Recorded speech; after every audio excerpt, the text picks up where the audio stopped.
ওয়ালাইকুম আসসালাম। এটা নাও। তুমি স্টুডেন্ট? হ্যাঁ আমি স্টুডেন্ট। কোথায় পড়ো? আমি ইউনিভার্সিটি অফ এশিয়া এটা কাছে নিতে হবে। হ্যাঁ, ইউনিভার্সিটি অফ এশিয়া প্যাসিফিকের স্টুডেন্ট, ইংলিশ আচ্ছা। ডিপার্টমেন্টে। এটা কোথায়? এটা হচ্ছে ফার্ম গেট, গ্রিন Farm রোডের Gate, এখানে আচ্ছা। পান্থপথে। তুমি এখানে কোথায় থাকো? আমি এখানে পুরান কচু খেতে থাকি। পুরান কচু খেতে? জি। এটা তো ভাষানটেকের বাইরে পড়লো। ক্যান্টনমেন্টের অপোজিটে পুরান কচু ক্ষেত, মুসলিম তাহলে মডার্ন তুমি কি এরিয়াটা। ভাষানটেকের সমস্যা কি জানো?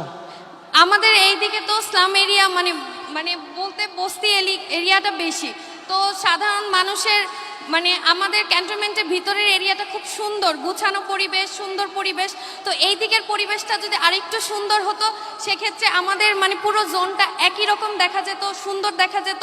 মানে যাতে সবাই বলে যে ক্যান্টনমেন্ট এরিয়াটা বা কচুক্ষেত এরিয়াটা, ভাষানটেক এরিয়াটা 17 আসনের অন্তর্ভুক্ত আছে, এটা দেখতেও ভালো লাগবে, মানুষের কাছে বলতেও ভালো লাগবে। আচ্ছা, তোমার নামই তো জিজ্ঞেস করিনি। আমার নাম হেনা আক্তার মিম। আমার বাবা হচ্ছে ঢাকা ক্যান্টনমেন্ট বোর্ড ওয়ার্ডের সাংগঠনিক সম্পাদক মোহাম্মদ ফেরদৌস আহমেদ। আচ্ছা, এই যে আমাদের এই বোন একটা কথা বললো, এইটার সাথে মোটামুটি কি আপনারা এই এলাকাবাসী একমত? একমত, ঠিক বলছে?